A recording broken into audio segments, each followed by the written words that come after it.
sin rodeos, análisis, entrevistas y opinión.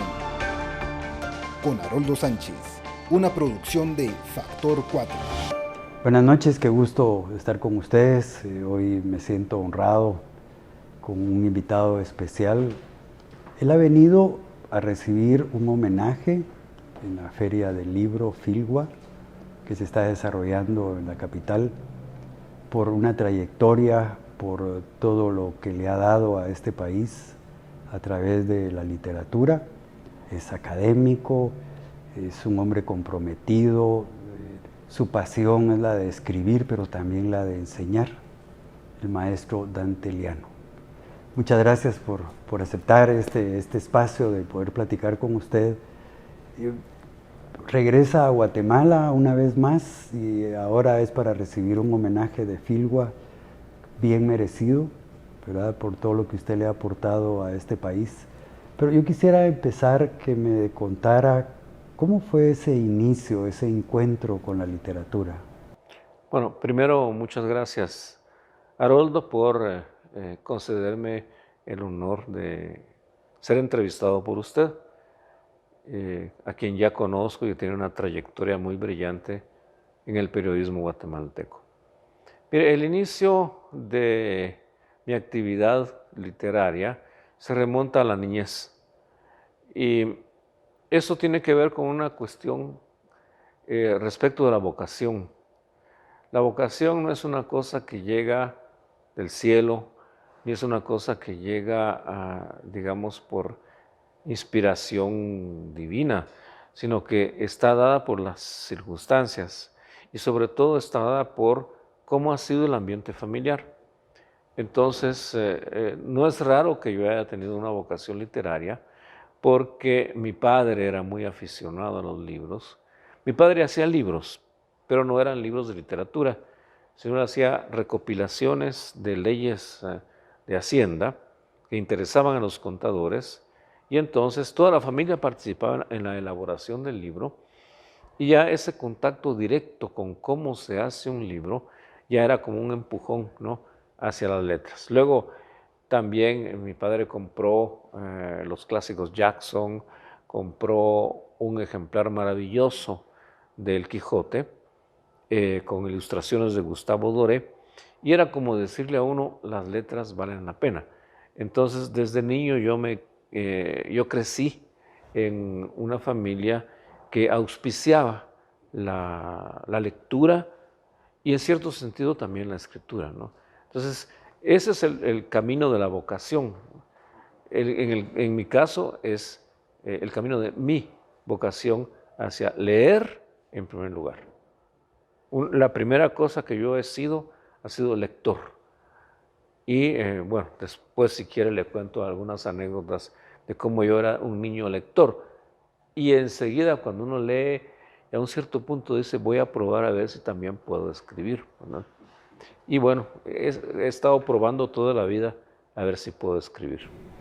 Esa niñez fue en Chimaltenango. No, esa niñez fue aquí en la capital, porque mi familia emigró de Chimaltenango a la capital simplemente porque a mi papá le ofrecieron un empleo en el Ministerio de Hacienda, y entonces nos venimos todos, ¿no?, aquí a la zona 8 de la capital de Guatemala, y como yo tenía como 6 años más o menos cuando venimos aquí. Entonces fue así como, digamos, a la casa llegaba el periódico, llegaba el Imparcial. Y yo no leía el Imparcial, yo leía los chistes que venían en el Imparcial, ¿no?, de niño. Y curiosamente, leyendo esos dibujos que venían en el periódico, de repente aprendí a leer. Y para sorpresa de mi familia, ¿no?, el día exacto en que ellos supieron que yo había aprendido a leer fue cuando llegó el Imparcial con un titular enorme que decía, cayó Perón. Y yo de niño leí, cayó Perón, y todos se quedaron asustados, ¿no? Y además se quedaron asustados de que había caído Perón, ¿no?, en 1955. Usted hablaba de las anécdotas como lector de niño. Pues mire, la cosa es esta, que yo aprendí a leer así en casa, ¿no? Entonces mis padres un poco se descuidaron y no me inscribieron en el primer año de primaria. Como a la mitad del año escolar se despertaron, porque inscribir al niño era una obligación. Entonces corrieron al colegio salesiano Don Bosco, que estaba cerca, y le rogaron a los padres del colegio que me aceptaran en primer año. Y los padres dijeron, mire, ya van muy adelantados sus compañeritos, y él no sabe ni leer ni escribir, pues hágale una prueba, ¿no? Y como yo ya sabía leer, me hicieron una prueba y demostré que ya sabía leer. No solo que ya sabía leer, sino que era una especie de fenómeno respecto del resto de los... Y me pasé el resto del año, me pasé yendo de clase en clase. Los maestros me llevaban como un niño monstruo, ¿no? Me llevaban de clase en clase para que leyera. Y decía, miren cómo lee este chiquitito, cómo lee, ¿no? Y todos mis compañeros entonces me reconocieron como lector. Por eso le digo que yo comienzo como lector. ¿Quién pasa a leer? Que pase Dante, ¿no? Yo, en la imagen que tenían de mí mis compañeritos, era lector. Y así comienza mi carrera de lector. Y sigo siendo un lector. ¿Su juventud qué recuerda de esa época, maestro? Mire, la juventud es una época, respecto a la literatura, es una época muy interesante porque yo comencé a escribir cuentos ya seriamente, según el modelo de Horacio Quiroga, de Edgar Allan Poe y de los cuentistas centroamericanos contemporáneos. Entonces, tenía un grupito de amigos que leíamos y recuerdo muy bien un libro clave que fue la Antología del Cuento Centroamericano Contemporáneo, editado por Miguel Ángel Asturias. Entonces nos leíamos esos cuentos con gran fervor y yo comencé a escribir cuentos a la manera de los cuentistas centroamericanos y los publicaba en el periódico del colegio. Bueno, no estarían mal esos cuentos, porque el padre director me llamó y me dijo, decime la verdad, ¿es tu papá el que escribe los cuentos y tú los publicas con tu nombre? Entonces dije, están bien los cuentos, ¿no? Porque si cree que los escribió mi papá, quiere decir que tienen un tono, ¿no?, que ya es de persona adulta, ¿no? Y naturalmente después se convenció de que era yo el autor de esos cuentos. Y desde ese entonces la literatura me ha dado no solo satisfacciones, como ahora, que es una gran satisfacción, ¿no? Yo agradezco mucho a la gremial de editores que me han dedicado esta feria del libro, sino que también da muchos sinsabores. Y ya en esa época comencé a tener las respuestas negativas de escribir fantasías que parecían verdad. Entonces, compañeros que se burlaban de mí o profesores que se veían retratados en los cuentos y se tomaban la venganza reprobándome en los exámenes, ¿no? Y así sucesivamente, tuve un montón y allí comprendí que mi vocación era escribir. Porque cada vez que yo tenía un disgusto por haber escrito algo, decía, nunca más voy a volver a escribir. A los 15 días estaba otra vez escribiendo y publicando. Y entonces no podía dejar de hacerlo.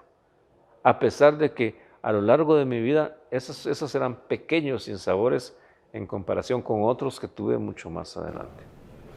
¿Su primera publicación fue en esa época o años después? Mire, mi primera publicación seria, digamos, ¿no? Fue a raíz del haber ganado una mención honorífica en el concurso literario, los Juegos Florales de Quetzaltenango. Entonces fue una gran cosa para mí. Recibí el tercer lugar era más o menos, ¿no? Y lo recibí junto con un escritor salvadoreño. Entonces me presenté a Quetzaltenango a la gran ceremonia que hacen los chivos allá de premiación. Y para mí fue la gloria, porque conocí a autores que yo admiraba mucho. Conocí a Luis Alfredo Arango, a Paco Morales Santos, a Víctor Hugo Cruz, a Carlos Zífeli García, que para mí eran los mitos de la literatura, pero nunca los había visto. En cambio, en Quetzaltenango pude hablar con ellos y naturalmente me trataban como un patojo, ¿no? Pero me recuerdo muy bien que el magisterio de Luis Alfredo Arango, que no solo es uno de nuestros grandes poetas, sino que era muy generoso y daba muchos consejos a un jovencito que estaba iniciando como yo en ese momento. Entonces ahí gané con un librito de cuentos. Al año siguiente gané con una novela y esa novela se publicó mucho tiempo después. Entonces esa fue mi primera publicación más o menos seria. Yo comencé como cuentista y luego ya pasé a la novela. Y toda esa, para usted el escribir, ¿qué significa? La vida, ¿no? Para mí escribir es vivir, y el día que deje de escribir es porque ya no estoy aquí en esta tierra, ¿no? Mire, ¿por qué escribir, no? Yo no sabría explicar por qué uno se pone a escribir. Podría no hacerlo, ¿verdad? Porque digamos que yo no recibo un sueldo por eso, no me gano la vida con escribir, sino que me gano la vida enseñando con las clases, pero escribir es una necesidad como de contar, en mi caso de narrador. Yo necesito en las conversaciones, en la vida cotidiana, contar cosas, contar cuentos, contar historias, es para mí como muy natural. Y escribir esas historias que le vienen a uno. Es decir, hay experiencias que son ya historias para ser escritas, uno solo las puede arruinar. Entonces, es una necesidad de vida, es como para mí, en mi caso, escribir es como respirar. Digamos, toda esa experiencia de Guatemala, después usted tiene que salir al extranjero, ¿cómo modificó esa parte suya de la literatura, el estar fuera? Pues mucho, porque en primer lugar salir del país en las condiciones que sean, no solamente salir por motivos de una situación insostenible como era Guatemala en los años 80, sino salir del país, la gente que sale del país por necesidad económica, ¿no? La gente que se ve obligada a buscarse la vida en los Estados Unidos, fundamentalmente en los Estados Unidos, pero hay gente que se va también a Europa, ¿no? Hay guatemaltecos un poco en todas partes. Es un dolor, porque uno pierde todo su contexto y uno no sabe cuán importante es el contexto familiar hasta que está a 9,000 kilómetros de distancia. Porque si todos tenemos la experiencia, ¿no? Tenemos tal vez una enfermedad leve, llamamos a un amigo, a un familiar, y le decimos, ¿dónde puedo ir? ¿Qué médico o qué medicina has tomado para esto? Eso desaparece completamente cuando uno se va afuera y le falta todo eso. Le faltan padre, madre, hermanos, amigos. No están. Y tiene que volver a hacerlos de nuevo. Y mire que volver a hacer de nuevo todo un contexto de afectos y de apoyos es una cosa que lleva muchos años. Comenzar desde cero entonces es un dolor y al mismo tiempo es un aliciente. Desde el punto de vista artístico, el dolor es uno de los grandes alicientes para escribir, para crear música, para pintar, ¿verdad? Si uno está contento y está sabroso y no tiene ningún problema, probablemente no tiene el aliciente de desahogar lo que está sintiendo, porque está bien, ¿no?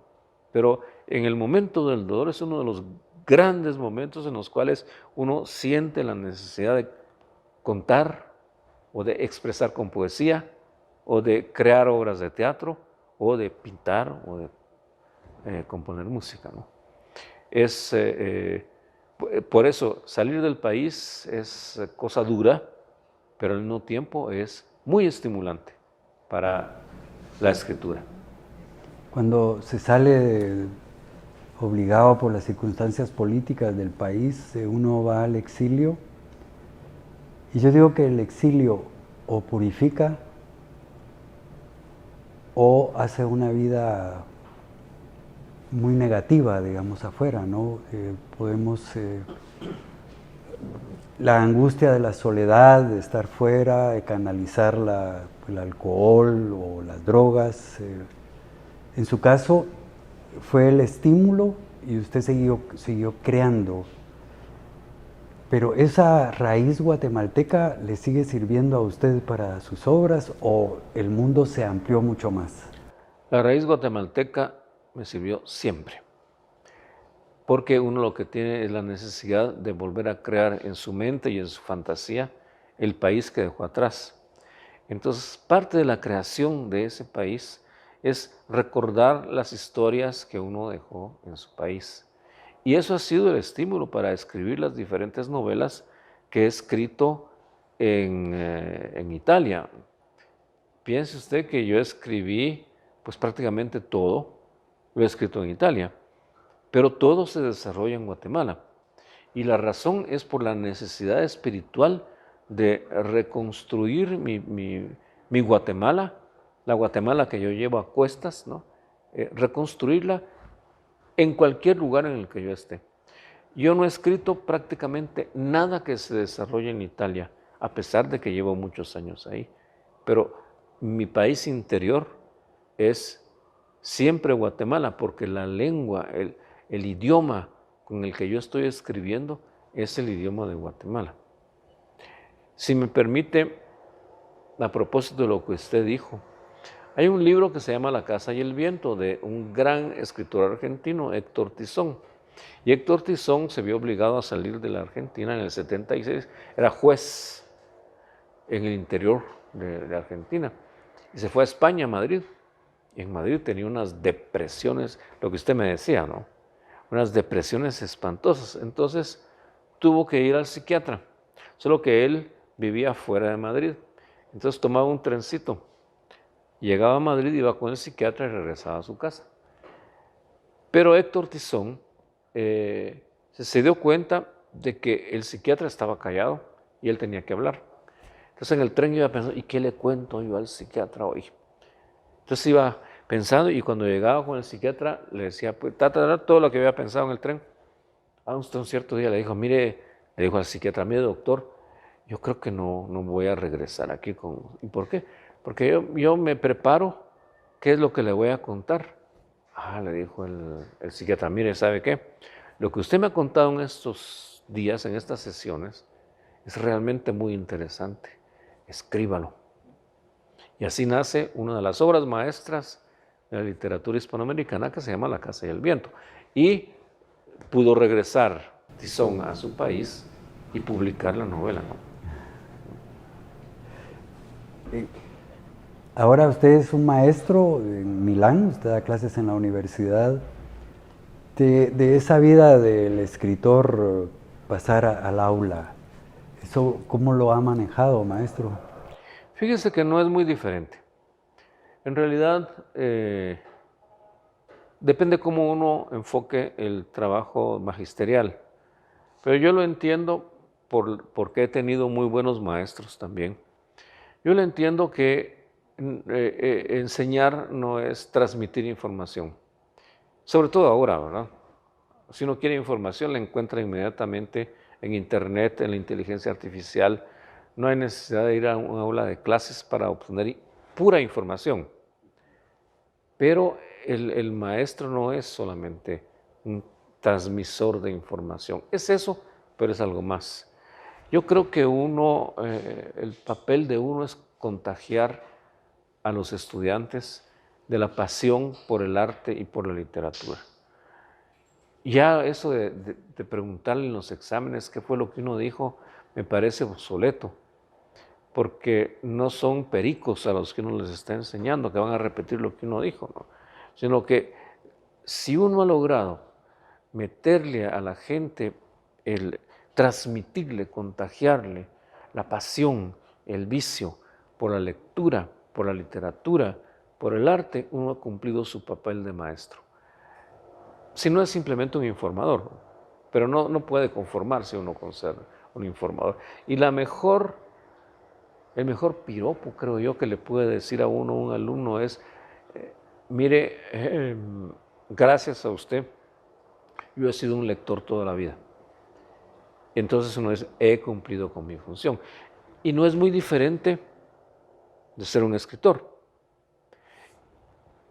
Naturalmente, la forma mental del escritor, sobre todo del narrador, es contar historias.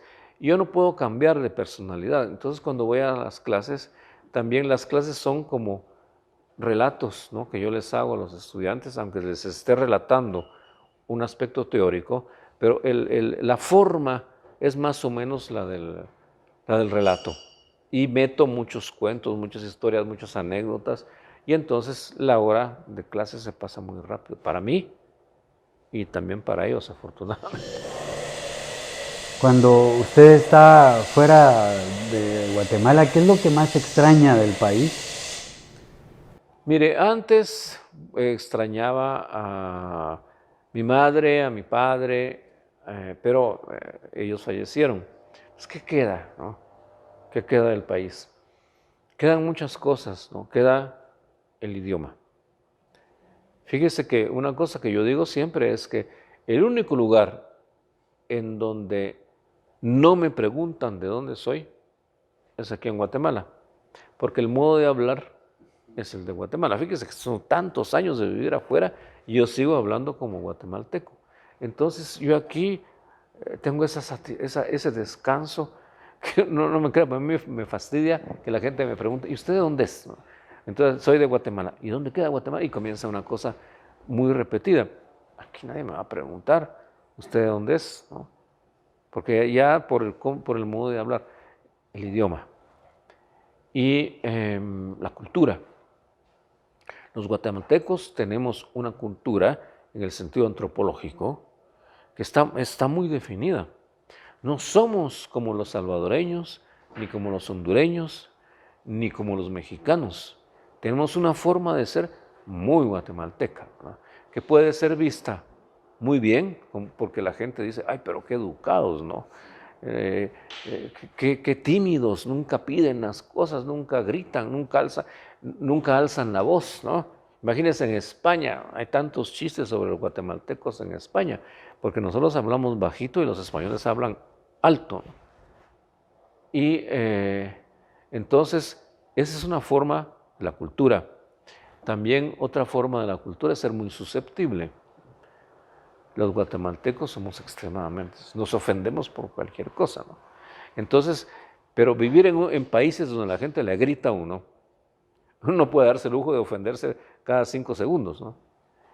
En cambio, aquí en Guatemala ya se siente uno cómodo porque ya se puede ofender a cada rato, porque es el modo de ser de nosotros, ¿verdad? ¿Qué le puedo decir? Muy ceremoniosos, ¿verdad? El guatemalteco es extremadamente floreadores, ¿no? Un poco como creen, o como creen el resto de América Central, un poco hipócritas, ¿verdad? Porque dicen que somos como cortesanos, ¿no? Y efectivamente el guatemalteco tiene una cultura muy especial y cuando yo llego aquí estoy en mi salsa, estoy perfectamente de acuerdo con esa cultura. En otros países ya se me ve un poco raro, ¿no? Pero hay que agarrarlo a uno con pinzas, pero los guatemaltecos son muy especiales. No me falta tanto la comida, fíjese. La añoranza gastronómica se supera. Una cosa que me falta es el aire frío del altiplano, que es el aire frío de Chimaltenango, el que pone las mejillas sonrosadas de los niños. Ese aire, yo cuando regreso a Guatemala lo primero que siento es que estoy en mi aire. Y eso pues es la la mayor añoranza, la mayor nostalgia de Guatemala. Ahora que habla usted de eso, en un viaje a Cuba voy a comprar, entonces yo digo, disculpe, por favor, ¿me podría regalar? Y entonces alguien dice, ¿cómo le estás hablando así si es obligación? Pero es esto, es la forma nuestra, que nos han enseñado desde la casa a pedir por favor las cosas, ¿verdad? O pedir, me regala una taza de café a un camarero, ¿no? ¿Cómo le regala, no? Lo va a cobrar, ¿no? Sí, sí, se quedan desconcertados. Imagínese, usted va a España, donde son bastante cortantes, ¿no? En Castilla, por ejemplo. No va a decir, me regala una taza de café, se ríen de uno, ¿no? Digamos, el estilo, y uno aprende a comportarse también según el lugar donde está. El ser guatemalteco, cuando usted está afuera, a ver, ¿cómo se lo planteo? Pues yo tuve que salir en la época también del conflicto armado, pues, viví en un país europeo, y en Holanda exactamente, y ahí habían otros pues, ciudadanos de América Latina, exilados, y a mí se me ocurrió en mi fuero interno el sentir mucho orgullo de Guatemala. Era como una especie de competencia sana, por supuesto, pero para decir, bueno, soy de Guatemala y para mí es un orgullo ser. ¿En su caso eso funciona un poco así o no? No mucho, porque no tengo mucho que ver con latinoamericanos, yo tengo mucho que ver con italianos. Entonces, me hace recordar que cuando Miguel Ángel Asturias, estaba en París y se juntaba con los que iban a ser grandes escritores más adelante, se juntaban ellos en París y hacían una especie de competencia para las anécdotas de sus respectivos países. Un poco la raíz del señor presidente de Asturias está en esas pláticas que tuvo con Uslar Pietri o con Alejo Carpentier, en los que ellos se contaban historias de sus propios, como compitiendo para ver qué país estaba o peor o mejor, ¿no? Pero no tengo esa experiencia en Italia, porque no tengo mucho que... Y entonces tampoco tengo la oportunidad de hablar mucho de Guatemala, porque en realidad de lo que tengo que hablar es de toda América Latina, ¿no? Y eso ya es más complicado porque los países de América Latina son muy diferentes unos de otros. Estos viajes que usted ha venido haciendo en el tiempo, desde que usted se fue, que regresa a Guatemala, ¿qué es lo que más le ha sorprendido un poco de los cambios que ha ido observando a través del tiempo? Mire, me ha sorprendido porque yo a partir de un cierto momento cada año regreso, ¿no? Y entonces me ha sorprendido en primer lugar el triunfo de las ideas del neoliberalismo, pero me ha sorprendido en la aplicación práctica de la vida de la gente. Es decir, la gente que uno va viendo en la calle o que va de alguna manera conociendo, se ha ido como empapando de esas ideas y en un cierto punto el dinero se ha vuelto como la principal, el ideal principal, ha sustituido a otro tipo de ideales, ¿no? Y ese apetito de dinero que se ve, sobre todo en las clases medias, ¿no? Porque los pobres siempre se quedan pobres y aunque tengan apetito de dinero nunca lo van a tener, ¿no? Además, los pobres tienen realmente más que... me ha sorprendido la caída de Guatemala en las diferencias, ¿no? Recuerdo cuando yo era joven no se hablaba tanto de desnutrición infantil. Me ha sorprendido ver cómo ya en Guatemala se ven casos como lo que uno veía en las documentales de otros países, ¿no? Niños raquíticos que se están muriendo de hambre. Eso en una cierta Guatemala no existía. Y mientras, por otro lado, un afán famélico de acumular dinero que, según mi interpretación, aunque es muy simplista, ¿verdad? Reconozco que es muy simplista, ha llevado a una corrupción generalizada. Pero cuando se habla de corrupción en Guatemala, no solo se habla de algunos hombres políticos que claramente no se sabe que, sino que es como que si se sabe que la clase política educa con su conducta a toda la población. Y entonces la didáctica de la política en Guatemala es robar o corromper. Y en la masa esa enseñanza se ha difundido. Y por eso, creo yo, es un momento fundamental este momento. Es un momento para cambiar, sobre todo para cambiar las ideales de vida, ¿no? Entender que tener dinero, tener mucho dinero, acumular mucho dinero, francamente, no sirve para nada. Sirve para querer más, ¿no? Pero no, y sirve para pasar por encima de cualquiera. Pero esa no es una vida civil. Esa no es una convivencia entre la gente. Y Guatemala tiene una gran tradición de convivencia comunitaria a partir de los mayas, ¿no? En el interior, hablábamos, el interior del país tiene otro estilo de vida, ¿no? Hay sentido de comunidad, pero también eso viene de la Edad Media española. La Edad Media española es un momento histórico en que las comunidades, el común, que es la alcaldía, era sumamente poderoso. Incluso la alcaldía en España, y eso se viene a América, el alcalde en España dialogaba directamente con el rey, pasaba por encima de las gobernaciones, porque la comunidad estaba por encima de la institución política. De ahí las grandes obras de teatro de Lope de Vega. El alcalde de Zalamea, el mejor alcalde del rey, en donde se ve cómo la comunidad se rebela contra el poder político y habla directamente con el rey. Y el rey escucha. Entonces, tenemos una tradición comunitaria de solidaridad entre la gente, ¿no? Eso es, en la Guatemala de mi juventud yo lo veía mucho, ¿no?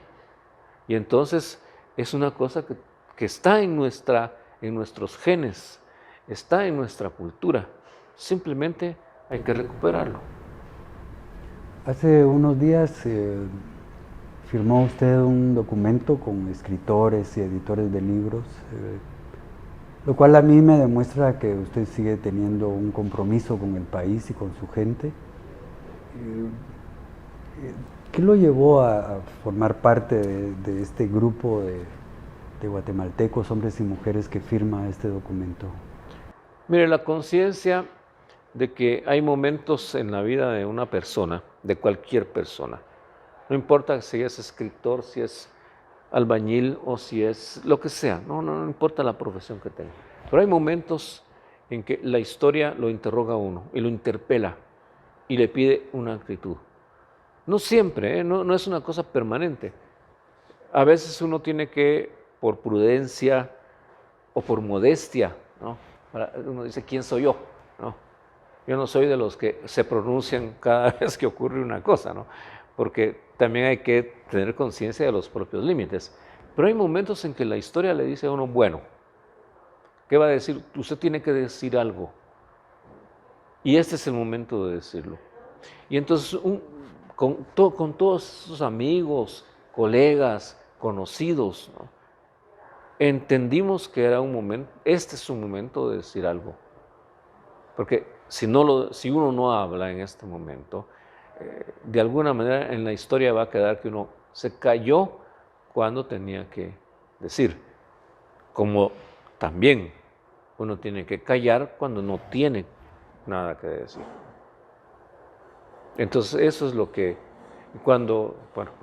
es una cosa muy, muy generacional y también, pero muy del momento de Guatemala que estamos viviendo. El escritor, sobre todo los escritores latinoamericanos, siempre hubo una época en que se les exigía ese compromiso con las sociedades. ¿Esto ha cambiado o eso va a ser siempre así?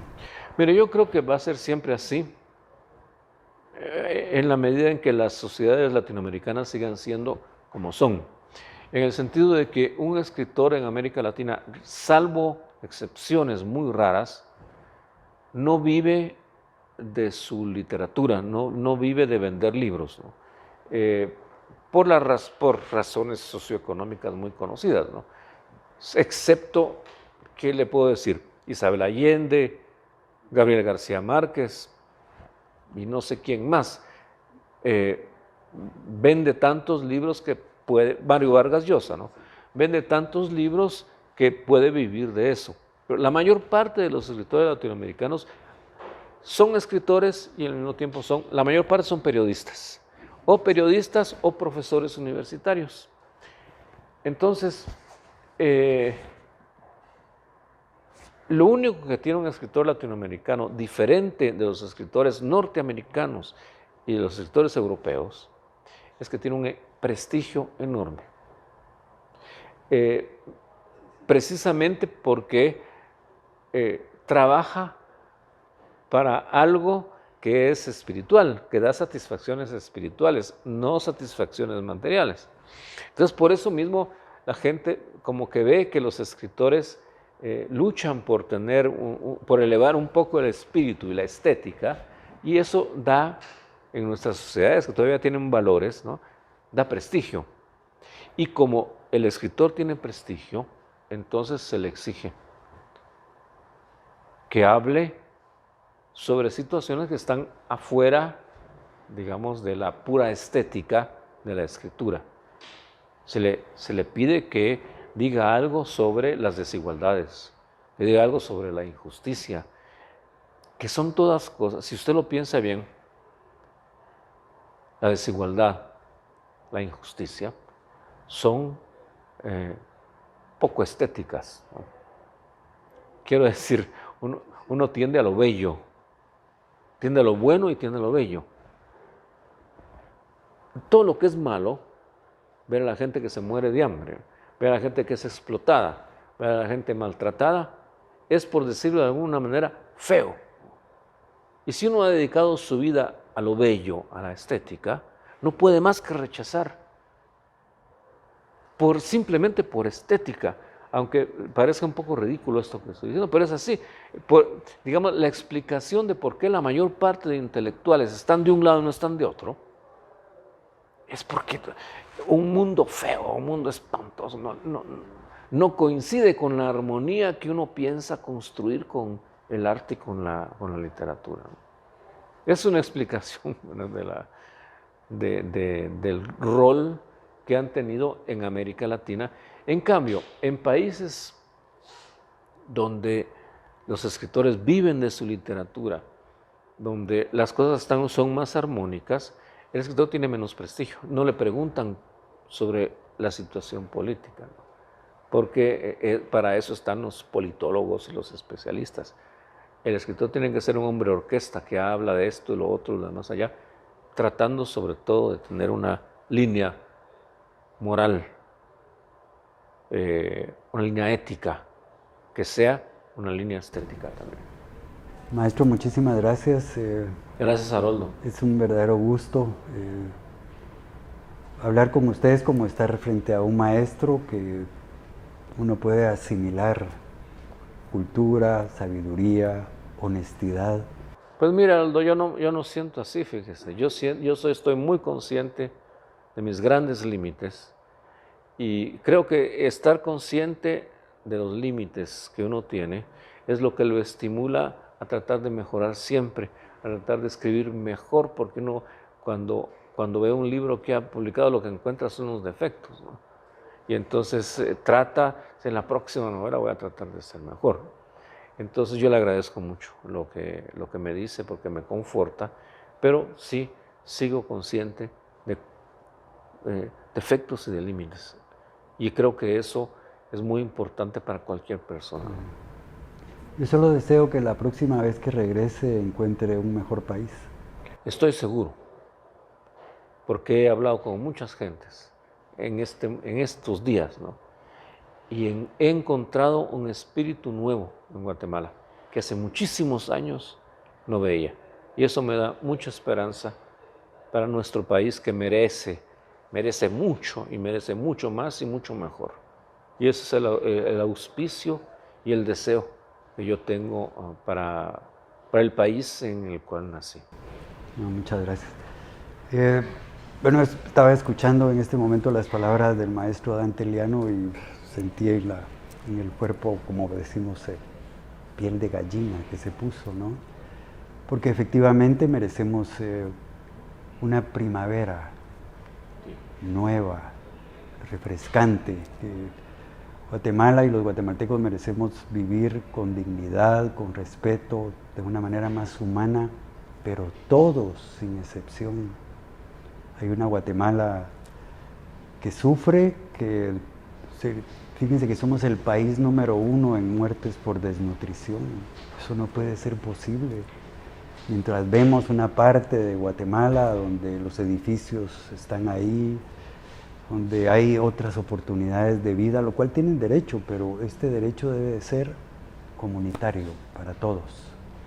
Me siento muy honrado y espero que esta entrevista, que ustedes también la disfruten como yo la he disfrutado acá, escuchando al maestro. Y como siempre, agradezco la oportunidad que me dan de estar ahí en sus hogares y nos vemos la próxima semana. Hasta luego.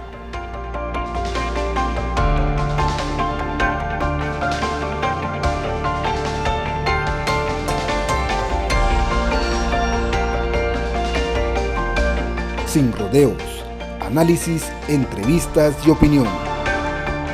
Con Haroldo Sánchez, una producción de Factor 4.